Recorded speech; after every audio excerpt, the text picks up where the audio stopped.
Hey, hi everyone. Welcome to the series of full stack web-based application. So we are here to go and explore one of the technology or the stack called as main stack, right? So let's see what does it mean over here. So again, before going and diving into this particular one, this recording will be having complete insights. So we'll be getting every in and out of this particular technology. So whatever we are learning over here. So it does not mean we'll directly go and get started with the main stack over here. Rather, we will have some different perspectives covered in this recording. So as the name, it's the fundamentals of web technology. So what do I mean by different perspectives over here? So we will not only deal as a software developer perspective over here, we'll also think as a client perspective, we'll also think as a network engineering perspective, we'll also think as an operating system engineering perspective, we'll also think as a DevOps engineer, and we'll also think in multiple different perspectives as well. Okay, so what exactly or why do I, as a software engineer, should think in all this particular way? So, as a software engineer, if we keep our insights in all in this particular perspective, then only we can be a successful software engineer. Okay, so then what are we waiting for? Let's go and understand the fundamentals of web technology so that we will understand each and every in and out of that particular technology. Okay, cool. So right now we are here to explore about main stack, right? So what is this main stack over here? So as the name MEAN stands for main stack over here. Now again, what does this mean over here? M here stands for the database. Okay, the database name called as MongoDB. Again, it's a NoSQL database. Okay, and on the top of that, we do have E over here, where E stands for Express.js. Okay, so E stands for Express.js, and we do have A over here, so where A stands for Angular, and similarly, we do have N over here, where N stands for Node.js according. Okay, so this is a technology what we'll be going and exploring over here. Hey, hold on. So if this is a stack, we'll just go and directly get started with Mongo or Express or Angular or Node.js. No. On the top of this, we still know we need some building block, right? There is something called three basic building blocks, which is still required on the top of these three particular main stack over here. So what is the three building block we have over here, or what is the three pillars we have in order to go and understand the web technology? The three pillars, okay, here is nothing else than the very first one will be our HTML, and second one will be our CSS over here, and finally we have our JavaScript. Okay, JS stands for JavaScript. Now, okay, so we have something called these three as the pillars or the building blocks in order to understand any sort of web application. So is it only restricted to main stack? No, there are different types of stacks as well. Okay, so we can go with main stack. So as the name mean over here stands for Mongo, Express, Angular, or Node. We even have something called MERN as well. So what's MERN over here? So if you observe very clearly, in case of mean and MERN, okay, the only difference over here will be our A is being replaced with R over here, right? A is being replaced with R over here. So what does this R stands for? This R over here will be React. This R over here will be React. Rather than going with Angular, we'll go with React over there. Similarly, we have Java full stack application. Okay, so let's say Java full stack application. So you can go with any one of these particular stacks, but still these three pillars are always essential. These three pillars are always essential. Okay, if it's the case, let's understand what exactly is HTML then. So if we just go with HTML, right? HTML here stands for Hypertext Markup Language. Okay, it will stand for Hypertext Markup Language. Again, no need to get bored over here because we are not going with any sort of technology. Right now, we are understanding the complete part of a web application. Okay, so we're not going and getting started with HTML, neither CSS nor JS. Okay, but right now in this particular recording, we'll be covering the entire things which will be dealing for our web application in a different perspectives here. So similarly, we have CSS, where CSS stands for cascading style sheets. Okay, so it will stand for cascading style sheets here, and so on. We do have JS, it's nothing else than our JavaScript here. Okay, we do have JS, it's nothing else than JavaScript. Now, okay, so we got HTML stands for Hypertext Markup Language, CSS for cascading style sheets, and JS for JavaScript. What is this? Your HTML is mainly used in order to go and get some contents. Okay, if we go to any web application, we always get some contents over there, right? So let's go and see some applications. So for that, I can directly go to my Chrome over here. And let's say I will just open one of the thing over here. Okay, so let's have some site over here. So right now, if you can see, I'm in AWS site, right? So all the contents, okay, so if we see all these contents here, AWS free tier and whatever heading we are seeing, whatever paragraph or anchor tag or button, all these things are possible with the help of our HTML tags only. All these things are possible with the help of our HTML tags. Okay, if that's how we get our HTML, then what is a CSS about? As the name CSS is nothing else than to go and make the particular site prettier.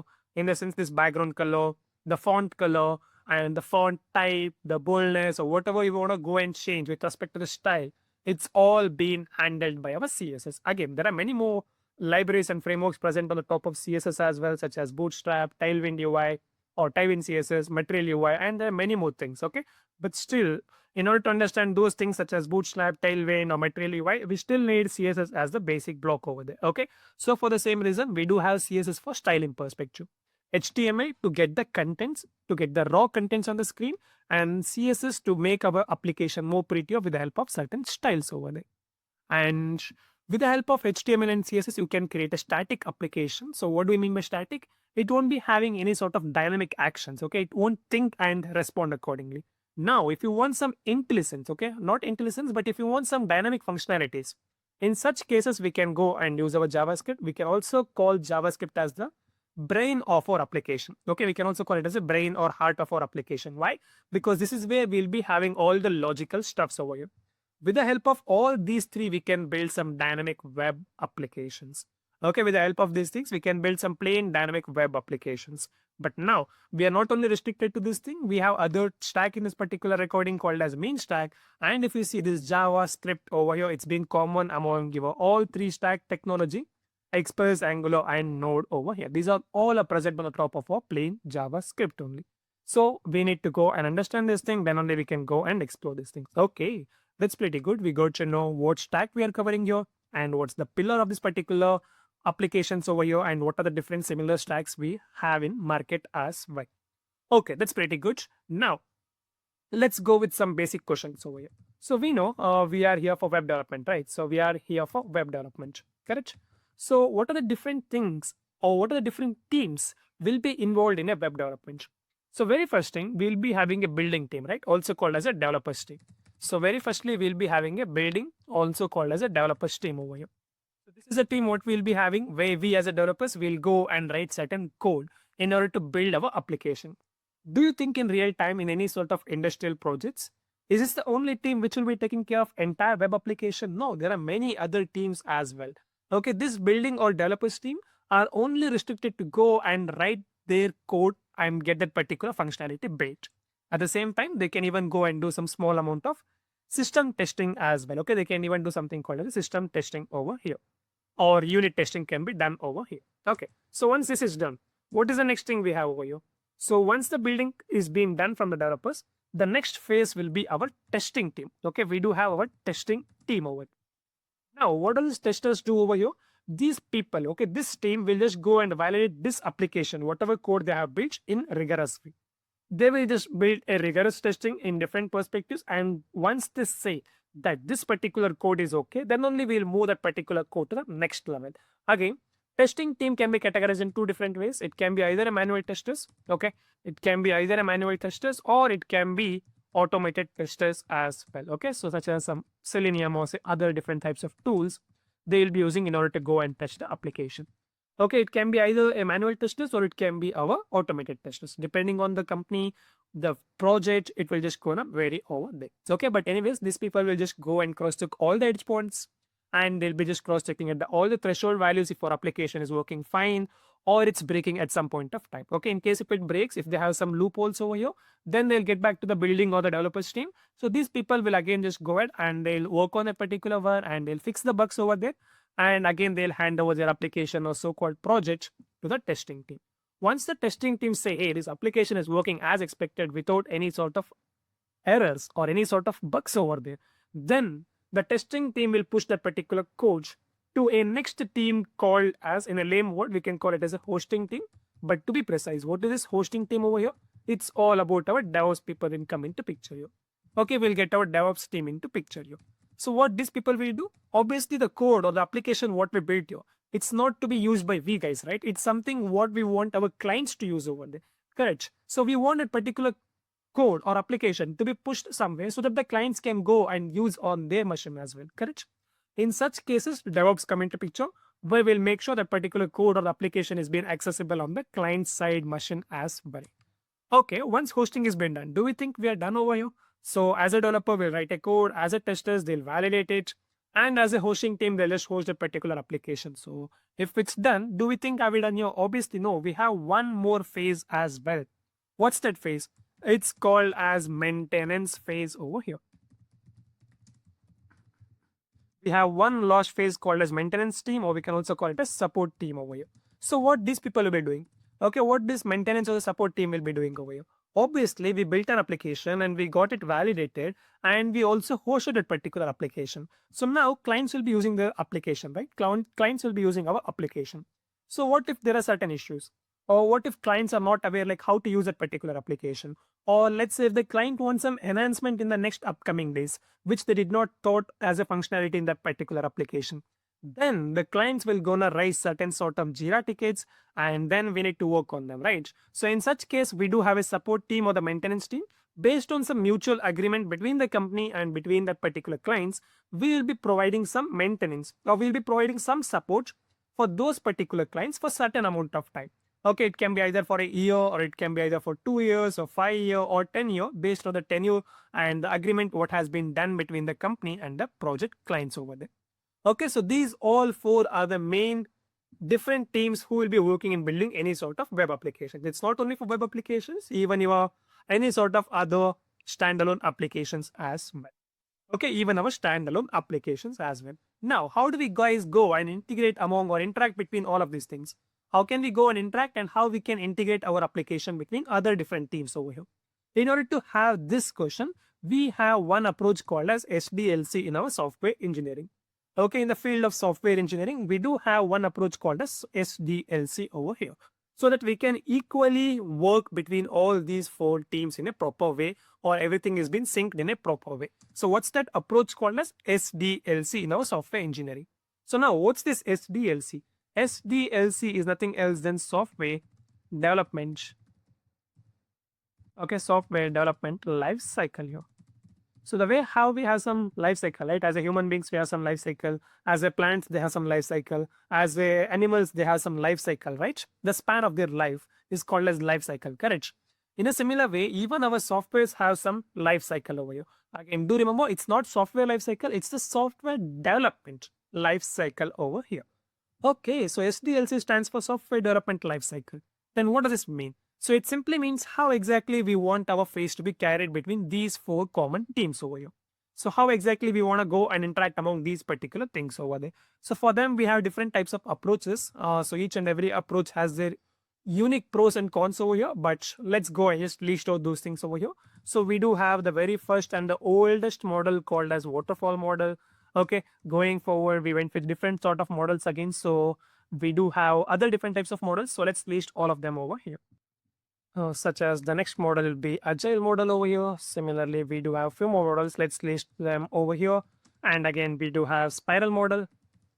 Okay, so this is one of the most important model in order to handle the cost effective wise as well. Okay, so we will be considering different perspectives in the spiral model. And similarly, we have iterative model. And we have incremental model, V-shaped model,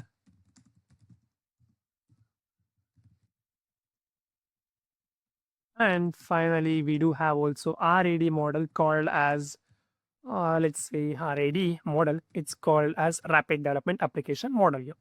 Okay, so rapid development, rapid application development.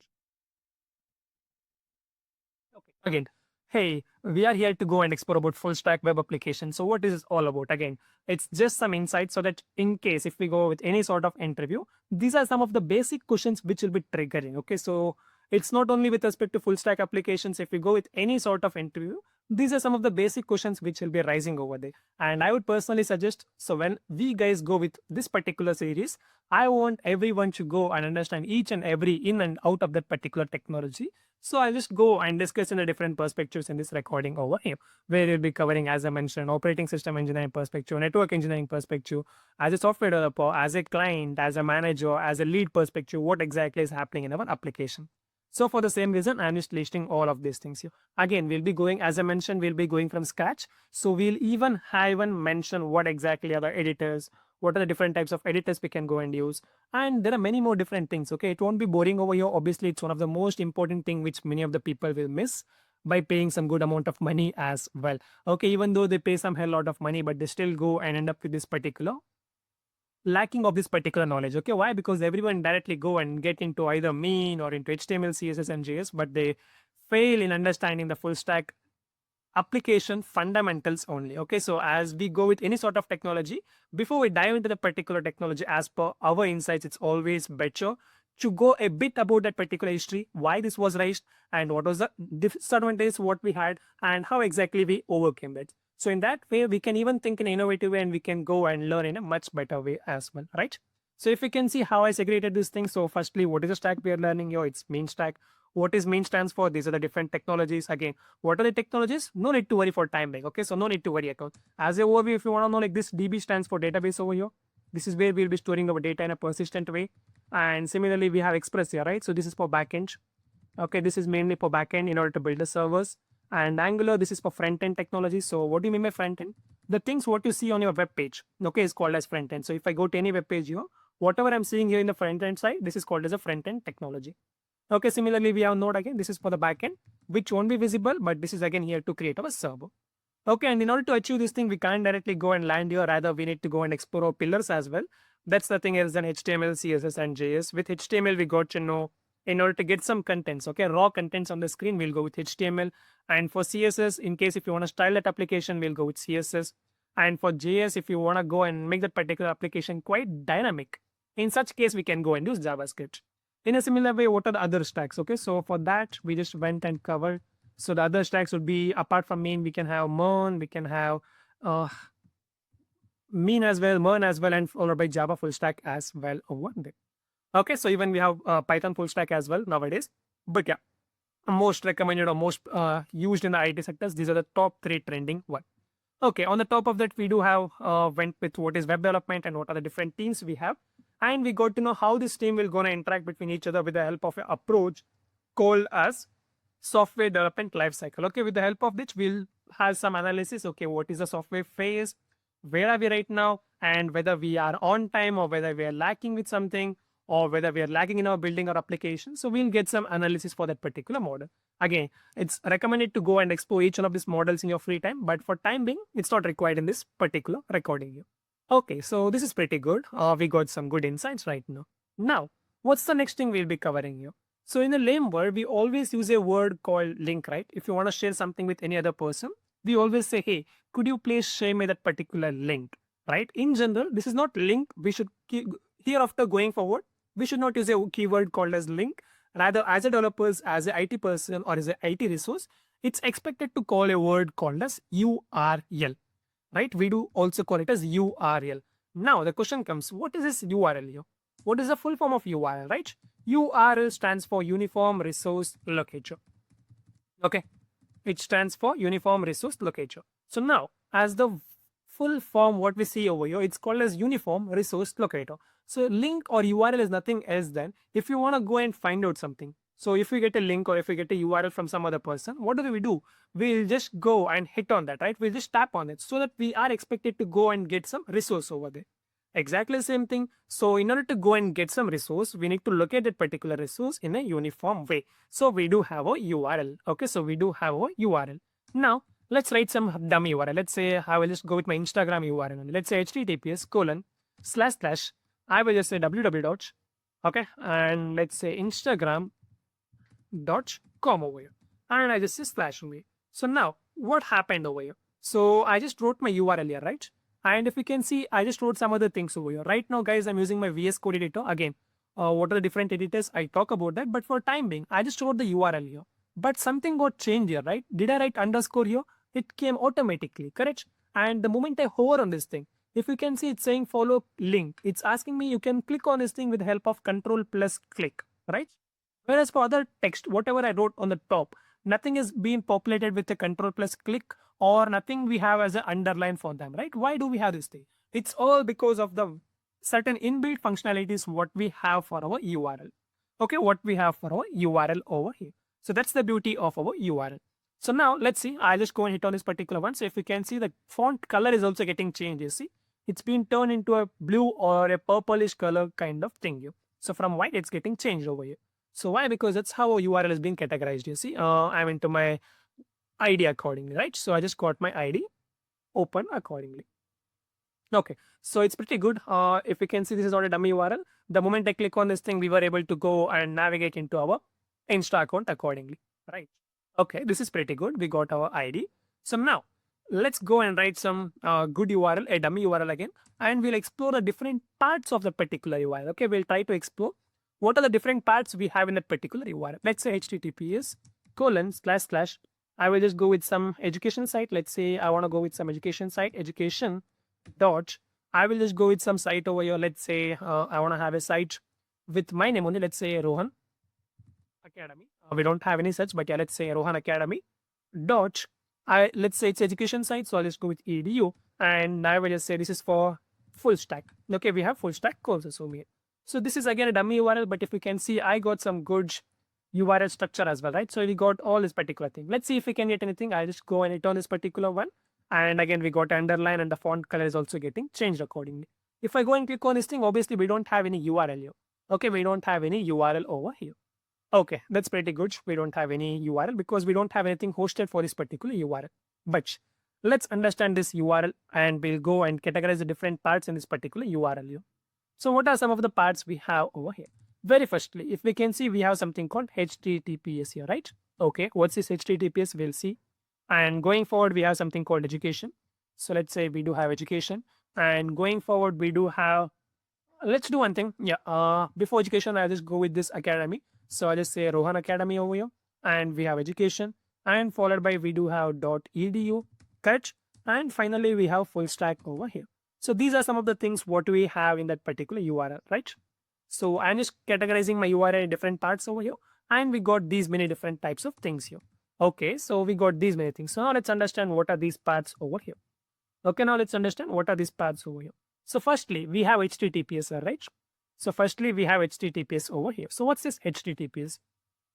We know HTTPS stands for Hypertext Transfer Protocol Secure. But again, in a lame word, this HTTPS in the URL is nothing else than protocol here. Okay, it's nothing else than the protocol.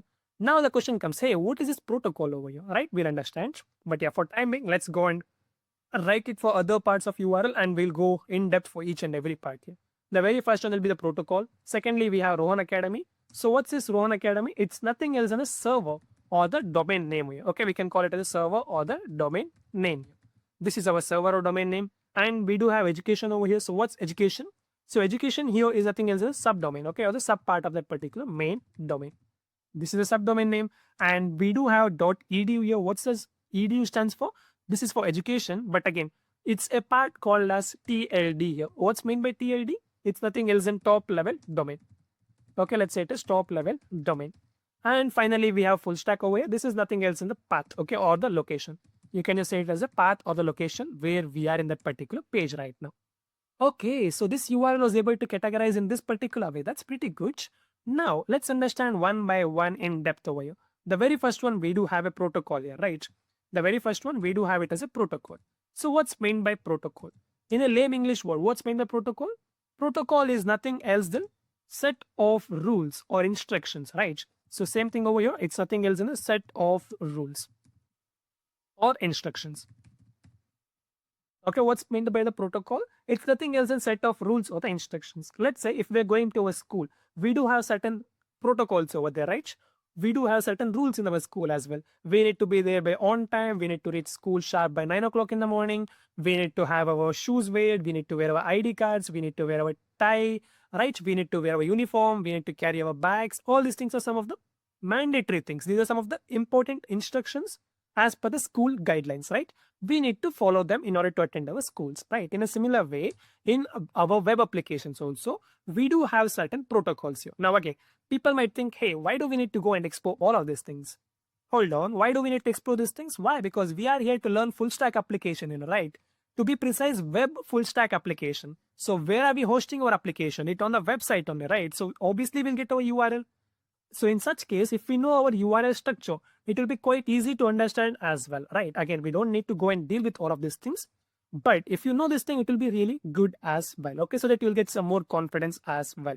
Okay, so that's the reason I'm covering all the funda of our web application in this particular recording. Okay, we got to know protocol is nothing else than set of rules or the instructions here. Okay, that's pretty good. We got to know the definition of the protocol. Can we have some examples? Yes. The first one, what we wrote here was HTTPS, but we do have one for HTTP as well. We do have one for HTTPS as well. And we do have many other different types of protocol. Let's say we can go and have TCP and UDP.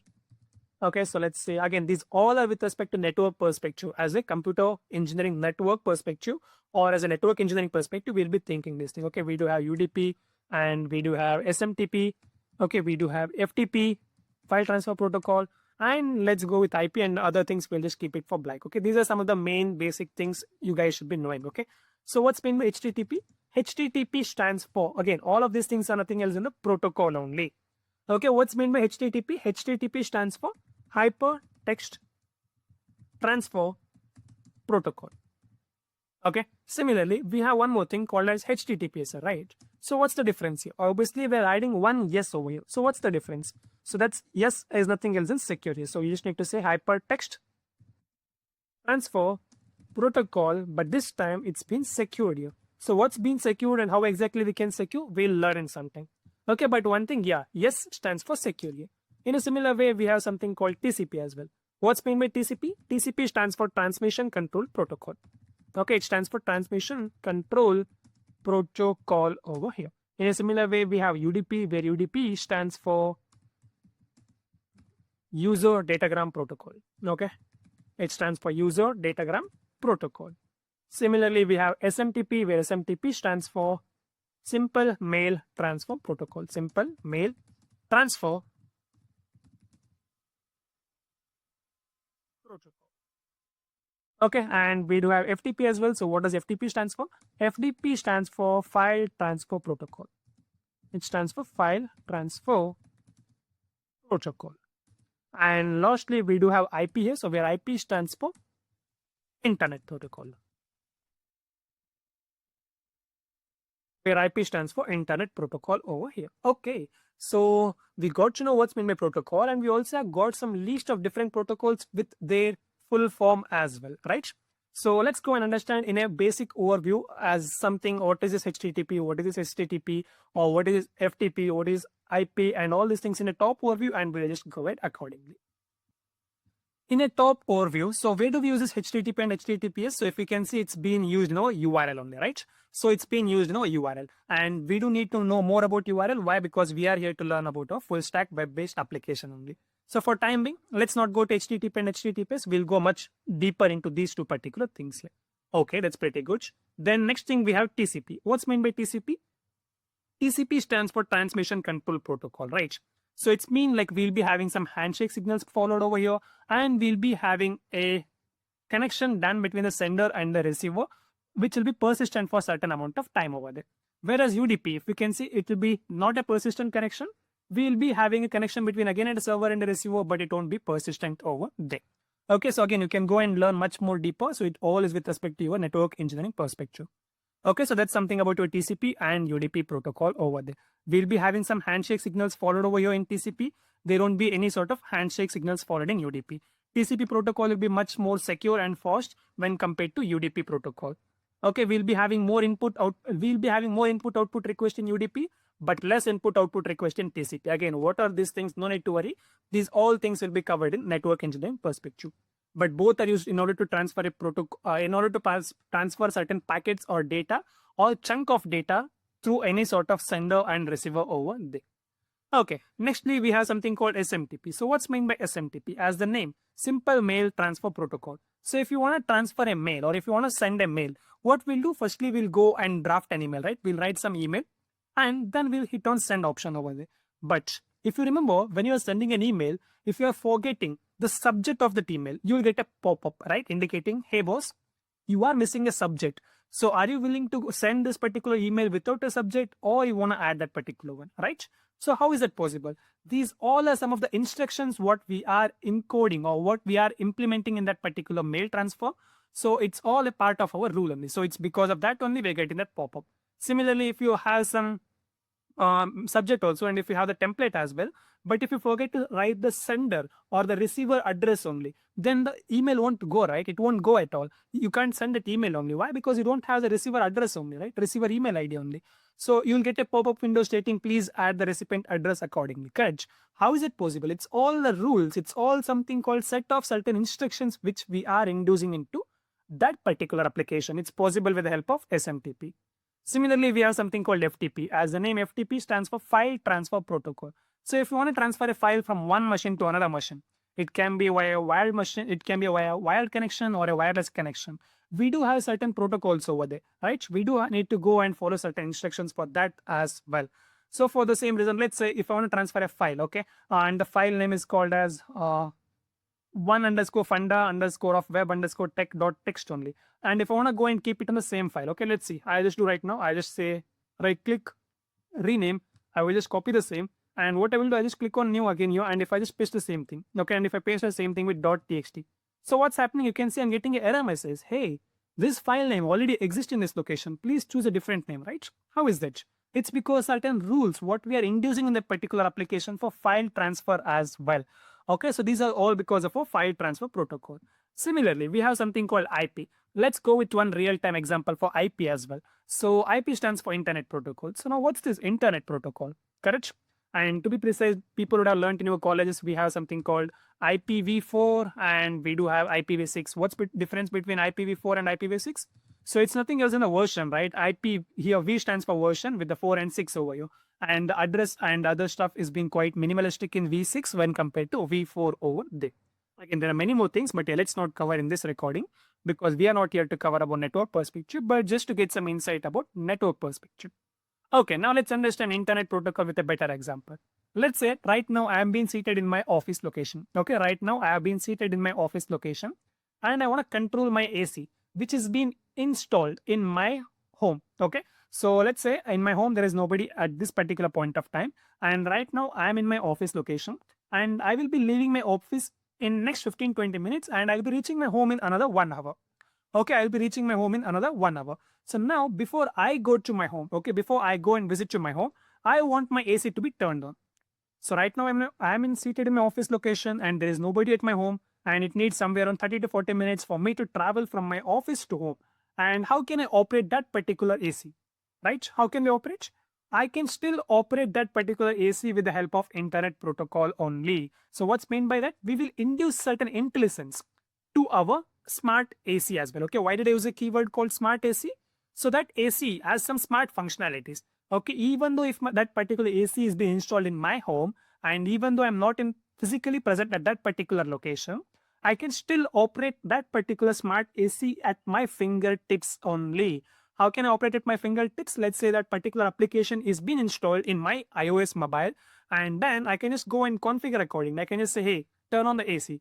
So the moment I reach my home, I'll be having some room temperature maintained in my home, right? So that's how it's achievable, correct? So it's achievable with the help of internet protocol. Okay, it's achievable with the help of internet protocol by inducing some intelligence to our AC. So the reason we call AC as smart AC. Now, so how will my mobile or how will my iOS device understand that I'm connecting to that particular AC only?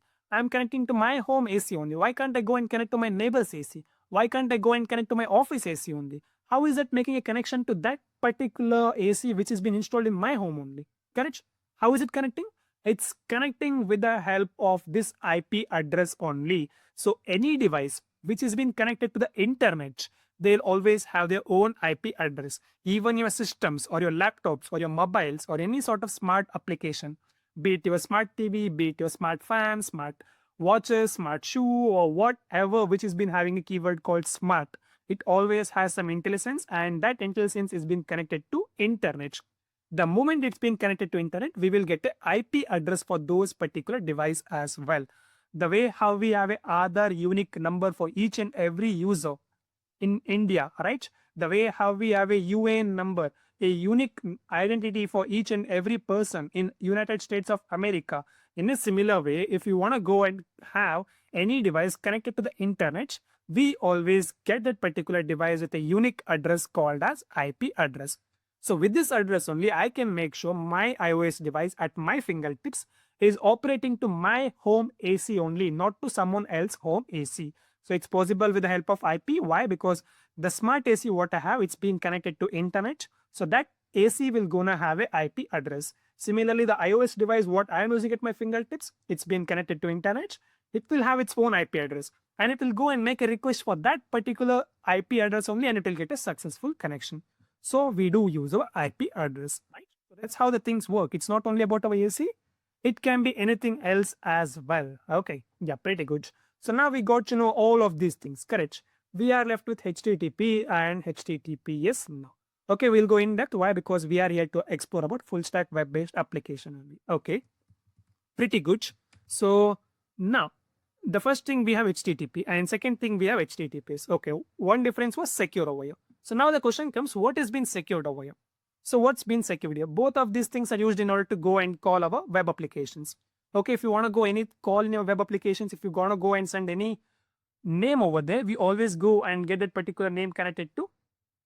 Let's say if I go to my Google and if I want to enter my name only. Okay, so I just go to my Google and I will just start writing my name here. So let's say I'll go to new tab and I'll start writing my name here. See, I'm writing my name and if I just hit on enter, you can see I got this particular request, right? And if you can see there is a URL being generated. Correct. Okay, we got a URL. How is this URL working over here? So it's all because of this protocol. Now, there is something called secure here. What's been secure? Let's say I'm logging into my account. Okay, let's say I'm logging into my Instagram account only. So while logging in, I will send a user ID and followed by the password as well, right? Username followed by the password. Now, when I'm sending this particular network, okay, let's say I want to send this particular data. So what is the data I want to send right now? I want to send my username and password here. So let's say client, I'm in the web page. So client is nothing but the web page here, okay, or the screen. So in this particular web page, I am logging into my Insta ID. Okay, I'm logging into my Insta account. I am logging into my Insta account. Let's say log into Insta account. So this request will go to Insta server. Okay, Instagram server only. Okay, so now if you want to send the request to Instagram server, you need to pass certain credentials, right? So what is the credentials I'll be passing? I will pass the username. Let's say username stands for uname here for simplicity perspective. And I want to send one more thing called as and user password. Okay, I'll just say PWD. Now, okay, I'm sending this thing. So where I'm sending in the URL only, I'm sending username and password. So this is being sent and in the network. Okay, I mean, this has been sent to the internet through, in the internet through the network only for this particular server. Now, this username and password can be easily decoded, right? It can be easily decrypted. So the one who is sitting in a network, okay, let's say there might be some third-party applications or there might be some hackers who are watching the communications between the client and the servers over there. They can easily get this particular credentials, right? They can easily get this particular credentials and they can hack our application. So let's say I'm logging into SBI account only. And from that particular client in this particular web page, I am passing my SBI credentials to SBI server only. In such case, if there is a third-party application which is monitoring my input-output request for the server, he can easily get our credentials, right? So he can go and hack our applications. He can misuse our applications as well, correct? Then, so for the same reason, in order to avoid this thing, we landed up with one more protocol called as HTTPS over there. Okay, so in this particular way, now the data what's been transferred in the network will be secured over here so that none of the third-party applications or none of the third-party persons in the network can easily see our password over there. In order to overcome this thing, we have something called HTTPS over there, with the help of which they can't go and decrypt our password right now. They can't see our password over there. Okay, so that's the reason why we have HTTPS over here. Again, so does it mean like we are no longer using HTTP? 90% yes, we are no longer using HTTP. But what's the remaining 10%? Let's say if we have an application which does not need any sort of credentials, such as educational site, which is totally free of cost for NGO. In such applications, obviously, we don't need to secure anything, right? So we can keep it more public only. But let's say if you're using some SPI credentials or if you're making some banking transactions, in such case, yes, we do need something called secure over there. So over there, we'll be using HTTPS. Okay, this is pretty good. We got to know why we're using HTTPS. But now the question comes, how are we securing this thing, right? How are we securing this thing? In order to make our application secure, we do have a certification called as SSL certification here. Okay, we do have a certification called as SSL certification. So what's meant by SSL certification here? It's called as Secure Socket Layer Certification. Okay, it's called a Secure Socket Layer Certification. Okay, so let's see. Let's get some idea about this SSL certification as well. Is it free of cost, or how exactly we can see whether our application is being secured or not? Let's understand each one of these particular points here. Okay, so for that, I will just go to my browser again. Okay, so if I just go ahead to any other site. Okay, so if you remember, this was a dummy URL what we guys wrote over here, right? So this was one of the dummy URL what we wrote over here. Okay, so let's come back to the Amazon site only. So if you can see right now, I'm in the Amazon site, right? And if you can see in the URL, it's saying HTTPS over here. What does this S stand for? S simply stands for secured. But how will I get some more information whether this application is being secured or not? So for that, before your URL, you can see there's a lock-like symbol over here, right? When I hover on this thing, we're getting view site information. So I can just go and click on this particular one. Let's go and click on this thing. And if you can see, the Amazon.in server is been connection is been secured, cookie and site data, we can get site settings as well. Let's see, it's saying, okay, connection is being secured. Let's go and hit on the drop down. So now if you can see, the connection is being secure here. Your information such as your passwords or your credit card numbers is private when it is being sent to this particular site. So now the site is saying, hey, it's our responsibility. So if you are sending any sort of credentials such as your password, credit card number, debit card number, contact number, whatsoever, it's been much more secured on our side only here. Again, if you can see the certificate is valid, so let's go and click on this thing. You will be able to see the certificate details. See, the common name for the certificate is issued to, it's been issued to Amazon.com, Amazon.in over here. And you can see by whom it was issued. It was issued by some third-party media over here, BG Search, Global Media. And you can see it also has some validity period. Okay, you need to go and get your renewal done for this one as well. So what is the validity period? It's been issued on Saturday, February 8, 2025 at so-and-so time. And it will gonna expire on this particular date. So they need to go and renewal before it get expired over there, right? What happens if it get expired? Then obviously the sensitive information, our credentials such as password, credit card information will be easily decoded with any other person as well. Okay, you can get some insights about certificate as well. You can go in detail section to know much more about that particular certification as well. Okay, so that's how we can go and get to know if that particular application has been secured or not. It's all possible with the help of secure certification only. Okay, so it's all possible with the help of secure socket layer certification only. So yes, so in this way, we got to know different insights of protocol with the examples as well. So now, what is the next thing we are having here? It's about our server or the domain name, right? So now let's go with the second part here. The second part will be our so-called server name, right? So it's nothing else than server. So let's say server or the domain name. So what's meant by server or the domain? So whenever I send a request, okay, whenever I send a request to Instagram page, I got loaded with Instagram on it, right? So when I just search in my search window over here, the moment I just say Instagram, you can see I got my Instagram account and not any other account here, right? I just got my Instagram account and not any other account over here. Why? Because I just clicked on Insta only over there, right? So it's been recognizing, okay, the moment to click on Instagram, I'm able to get Instagram because that's the server name. The moment to click on Amazon, I'm getting Amazon only because that's the server name. The moment to click on AWS, I'm getting AWS only because that's the server name. The moment to search on this thing, we're getting Google window. Why? Because you're searching in Google window only. Okay, so that's how our domain is able to identify. Now, what's meant by domain? That's nothing else in the server or the domain name here, right? So what's that? It's going and identifying for that particular domain only. So let's say if I search with Infosys, I get Infosys information. If I go and search Oracle, I'll get Oracle information. If I go and search Accenture, I'll get Accenture information, correct? It's all about that particular server. So one thing is very clear, servers are always a unique identifier, okay? Server or the domain is nothing else than the unique identifier. We mainly use it for unique identification purpose. Correct? We mainly use it for unique identification purpose. So let's say some examples. You can go with same thing. Infosys, Google, Chrome, Mozilla Firefox, any other company, Oracle, so whatsoever.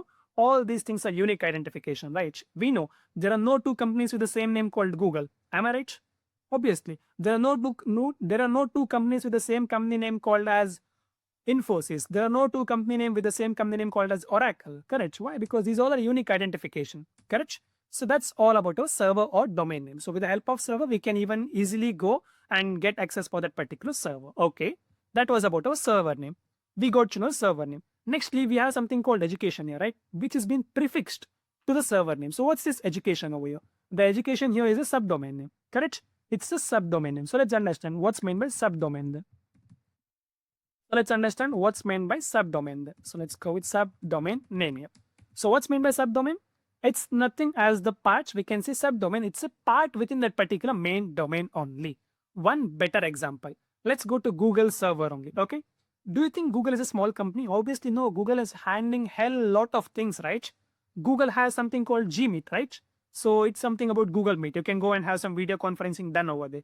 Google has its own maps, G Maps, right? Google Maps, with the help of which you can get some information all with respect to maps over there, directions over there. Similarly, Google has some drives, right? Google Drive, with the help of which you can just go and store certain data. Similarly, Google has its own Google Files. Google has its Google Mail ID, correct Gmail. So there are many more things. In such case, we can separate or we can just go and segregate our servers accordingly based on the particular implementation. So what do you mean by servers can, Google can have its own subdomain. And let's say Google can have one separate domain for Google Meet, where this server is responsible only for the meeting request. Okay, similarly, Google can have one server specifically for maps, where this server is only related to the direction perspective. Similarly, Google can have its one server specifically for Drive, where we can store all the Drive related information. Similarly, Google can have one information for Gmail as well, where it will have all the email informations. Similarly, Google can have its one site or one server specifically for Google Photos, which will only deal with Google Photos. This Google Photos will never gonna deal with Google Maps, right? Or this Google Photos will never gonna deal with Google Meet. In the same way, each and every server can have its own specific task over here. Similarly, Google has its Google Files. There are many more things, right? Google has its Google Files as well. Google has its Google Chrome. That's nothing else than SEO, search engine operations. Google has its Google Calendar, Google Pay. Right. You can go and list many more things, right? Google Pay for transactioning the money as well. So there are many different types of things. So we can just go and categorize them in the subdomain accordingly. Okay, it's not only for Google. We can go with any other applications. We have those things as well. Okay, we do have those things as well. Now, in the URL, we got to know the subdomain is written first followed by the main domain. Okay, why is it so? So why did we wrote the subdomain first and then the main domain? That's the structure what we follow in a global perspective. Again, it's not mandatory, but if we go to any web applications, we can see them. So right now I'm in the Amazon, right?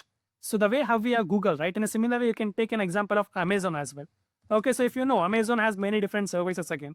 The very first service Amazon can be used for shopping, right?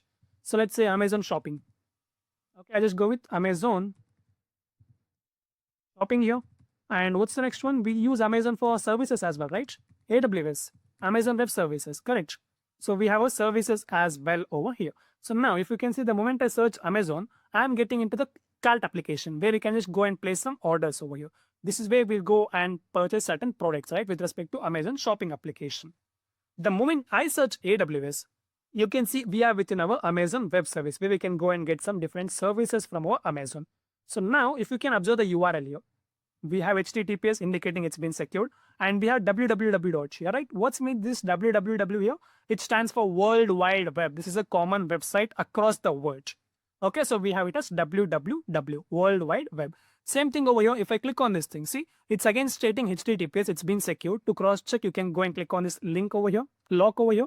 You can click on connection is secure, and you can see they're still saying same thing, it's been secured. And if you click on certificate, you will gonna get the certification details, including when it was issued and what is the expiry date and from whom it's been issued and for what organization. See, it's been issued to AWS Amazon.com. And now if you can see, we wrote the subdomain name followed by the main domain. AWS is a subdomain, right? It's a part of Amazon. So we wrote AWS first, and then we're writing the main domain called Amazon here. Not only here, if you go with the site as well. So if you can see, we're writing the subdomain AWS first, and then the main domain called as Amazon. Same thing over here. In the URL, what we wrote, I wrote the main domain, Rohan Academy over here. So it's the main domain. Before that, we are writing a subdomain. That's nothing else than education over here, right? So that's how we can just go and get for Amazon as well. It's not only for Amazon, you can go with Google as well. Okay, let's say we want to go with the very first application only, Gmeet, right? So if I just go to my browser, and if you can see, I got Gmeet here. Again, this connection has been secured, so we can see connection is secured. You can just go and see it's been secured. If you click on certification, you'll get to know it's been issued to google.com. It's been issued by this particular provider, and this is the validity what we have here. Okay, that's pretty good. And if you can see the URL, okay, it's HTTPS, and we have the main domain name called as Google. But before that, we can see we have a Google Meet, right? This is a subdomain over here. So that's how we are having a URL structure. Okay, the same thing what we are following over here as well. Okay, so that's how we can understand certain information about our URL as well. That's how we'll be able to understand about our URL as well. Okay, so we got to know the next part as well. We covered protocol, we covered server or the domain name, we even covered the subdomain as well. Now we have our TAD, right? We have a top level domain. So before I go to top level domain, let's have some interesting things discussed here. Okay, let's have some, or let's write it out. Okay, let's write and then we'll discuss. So the next one is TLD. So where TLD stands for top level domain name. Okay, so what is the interesting thing I want to discuss with you guys? So I told server or the domain name is a unique identifier, right? Which simply means we can't have two different companies with the same name called Amazon. We can't have two different companies with the same name called Google. And we were okay with that. So that's the reason we told it as unique identifier for the domain name. But now with this TLD, you can have the same company name with different extensions. I mean extension in the sense TLD only, okay, with different extensions.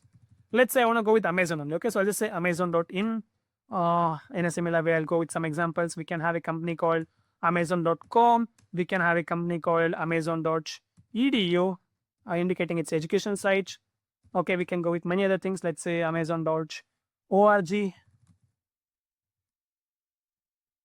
Okay, we can even go with Amazon. Let's say UK, and similarly, you can go with many other different types of extensions. Okay, so now I just told, hey, in the server or the domain name, we told server should always unique, right? We can't have a more than one company with the same name called Amazon. But now in this tier, you can see we're having the same company called Amazon, but with different names. You see Amazon.in, Amazon.com, Amazon.edu, Amazon.org, Amazon.uk. So now again, let's come out of the technical stuff. So let's go with some non-technical stuff for a few minutes. Okay. So have you guys ever observed, okay, a similar kind of things in your real day-to-day life as well? Let's say we guys are traveling from one place to another place, okay, and we're using some public transportation right now. And we will just go for one of the nearest vendor or one of the nearest shop person, and we'll ask him for a water bottle. Okay, we'll ask him for a water bottle. The very first thing, what we'll do, we will go and say him, I want to have a water bottle. So then he will offer some local water for you guys. Okay, so he'll just provide some local water bottle brand only. Then you guys will deny him, saying like, hey, I don't want this brand. And you will start putting your requirements saying, I want so and so specific bottle only. Why are we putting that requirements? Because we know that brand is quite famous. Or due to some other reason, we want to go with that particular brand only. So one common brand, what we follow in India is nothing else than we always go and ask them Bisleri, right? We always ask them Bisleri water bottle only. So why do we ask Bisleri? Because we know like it's one of the most famous brand. It's there in the market for a long time. It has undergone all the test cases which has been required to uh, make sure that water is good for human beings. It has also made so much promotional videos on our television and different social medias as well. So we'll watch those advertisements and we make sure Bisleri is good for human beings. And we can also see it's been undergone different sort of testings, which says, okay, it has all the mineral nutrients and proteins which is being required for human consumption. So it has undergone all those basically test cases. So we are okay with that particular bind, right? So we will go and say, hey, I want to have Bisleri only. Even if we provide some, the shopkeeper provides some ABC water bottle, we'll say, hey, I don't want ABC. I want Bisleri only. So now, have you guys ever seen when you take the Bisleri or when you purchase the Bisleri water bottle, so will you get this Bisleri only or will you get some other Bisleri? What do I mean by some other Bisleri? So there might be some typo, right? You can get one Bisleri in this way, or you can get one Bisleri in this way, or you can get one Bisleri something, or you can get one Bisleri in this way, right? What's the difference here? So it's just about the alphabets, right? We have different alphabets over here. So what do you think? Is it just a typo over here? Are we thinking, okay, there was some typical spelling mistake which was done when printing that particular brand in the water bottle? No, it's not about a typo or something here. Then what's that? These all are the fake water bottles which have been built on the same name, so that when you pronounce, you are thinking it's Bisleri only. And around 99% of the people are not aware which is the original Bisleri water bottle only. So they'll take this particular brand, they'll go and request for this Bisleri, and they'll end up with this Bisleri. But still, by reading this, okay, they can see Bisleri, and they will just go and consume the same water. So now, do you think this person or this company has undergone all the test cases which has been undergone by this person? Do you think this company has all the mineral nutrients and proteins which is being required by this distillery? Obviously no. These all are the fake brands which are being created on the top of this particular brand, right? Now why are these people going creating the same brand? They could have went with some other brand name, right? They are creating the same brand just to make sure that it's been publicly available for everyone. Why? Because distillery is a global name right now. So now these people, the original owner, who has the authenticated owner, the who has done all the level of test cases by investing his money, and even he has paid some lump sum amount of money for the actors as well to go and get his promotional videos done. These people, without even investing his their money on testing or any other money on promotional videos, they are making some hell lot of money over there. Correct? So is it only for distillery? No, you can go with any other famous brands as well. So if you go with your shoes, right? You can get different brands over here. Similarly, our dresses. Similarly, you can go with any other brands. We always have some famous brands. So for those famous brands, we always have some duplicate brands as well. So it's not because of a typo, it's because voluntarily designed so that they don't want to invest their money on promotional videos, or they don't want to invest their money on testing. Rather, they want their money as soon as possible with the fake brand names only. So that's how they're cheating the people here, right? So in the same way, it's been happening in the market for a long time. Again, why did I discuss about these things? So let's come back to our original stuff. So now if we can see, there are companies with different extensions here, right? So what's happening now? So why are the people going and creating the same company even though if this company already existing over here? So they are just redirecting their clients rather than they going creating some other e-cart application. They want to create the same Amazon because Amazon is already well known, Flipkart is already well known, Meesho is already well known. So what they'll do, they'll not go and invest their money on promotional videos or testing or whatsoever. They'll create a similar company name with different typos and they will get that particular clients redirected over there. So that's how they were using this thing. And how did we overcome? So later to overcome, they just need to go and have a business talks and they need to get that particular TLD as well. Now, okay, again, no need to worry about that business perspective. But what does this IN stands for here? IN stands for India. Okay, what does this COM stands for here? COM stands for commercial. Let me write it out. IN here stands for India. Okay, COM here stands for commercial. EDU here stands for education. Okay, ORG here stands for organization.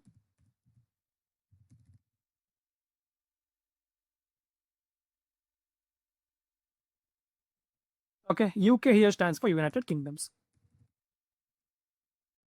Okay, these are the different types of extensions. And again, there are many more things. Okay, not only these things, there are many other different types of extensions as well. Okay, this is about your TLD. So if we can see, in this way, we covered all the different parts of our URL as well, right? So where did we start? We started with the stack, what we are learning here. We got to know what's the pillar as well. We also got to know other similar stacks, what we have. We also got to know what are the 4 different teams, major teams involved in the building of any application. We also got to know how we can track the life cycle of that particular application. We went with the URL when we got the different parts of URL and we also understood each and every part in depth as well, right? Okay, so we got many more informations about the funda of our web application here, right? Now, the next thing what we guys will be doing over here. So in case if we guys are going and building a web application, so what's the first thing we'll be doing? Obviously, we just need to go and get our editors here, right? So we need some place where we can just go and write our code. Am I right? Obviously, yes. So for that, we need our editors. Okay, I just categorize the editors in 2 different ways. So first thing, I just go with the offline editor, which you can use without your internet connections as well. Okay, the very first offline editors, what you can go and use, a basic one can be one notepad as well. Okay, you can go and use your notepad as well. You can use a notepad application or you can go and use a notepad plus plus. Okay, or you can even use your, let's say notepad plus plus. We can even use your Sublime. Okay, so let's say Sublime, and you can even use your open brackets. And there are many more other applications as well, but the one most famous what we'll be using in much more industries and what I'll be using as well, which I personally recommend even you guys as well, is nothing else than our Visual Studio Code. Okay, VS Code application. Okay, why VS Code only? Like even though if we have all of these things, so you can go and write a web application even on a simple Node application or Notepad application as well. Okay, Notepad plus plus as well. But what's happening here? These applications or the editors won't have any sort of intelligence. So it won't provide any sort of suggestions or anything over there. So that's the reason I don't personally recommend not to go with the first 2. Rather, you can go with either Sublime or you can even go with open brackets or VS Code. If you ask me, I would always suggest you to go with the VS Code only, Visual Studio Code only. Why? Because it has all the relationship and it has many more advanced functionalities, which is being really essential or required as a good developer. Okay, so it provides almost all IntelliSense. It's been induced with IntelliSense, so it will provide the suggestions, it will provide or highlight the errors and everything. So I recommend to go with VS Code only. Okay, so I recommend to go with VS Code only. So now people say, hey, I don't want to go with offline editor. What if I want to go with the online editor? So for the people who want to go with the online editors, you can go and search different editors are available. But the top two which I recommend is nothing else. In the first one would be CodeSpace. Okay, where it has every environmental setup ready over there. And second one will be you can go with your Code Sandbox as well. The Code Sandbox is being provided by your the Code Sandbox is being provided by your GitHub only. Okay, it's been provided by our GitHub only. So you can either go and use Code Space, or you can even use a Code Sandbox as well. So these are some of the editors what you can use. Again, Code Sandbox is exactly the same as your VS Code. Only thing it's present on the online side. Okay, it's present on the GitHub side. And it's been sent on the GitHub perspective only. Okay, so yes, if you can see, we have covered different parts of our full stack fundamentals web applications as well. And yeah, we'll be going with the upcoming recordings. We'll go and cover HTML, we'll cover CSS, we'll cover JavaScript, and then we'll go and cover our Angular, and then we'll cover our Node, we'll cover our Express, and finally we'll cover our MongoDB as well. Okay, so that's how this particular series is being discovered, and that's how it's been going to execute as well.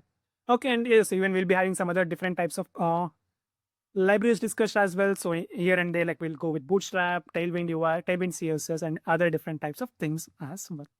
Okay, so yes, that's it for this recording. So thank you all. Thank you for watching.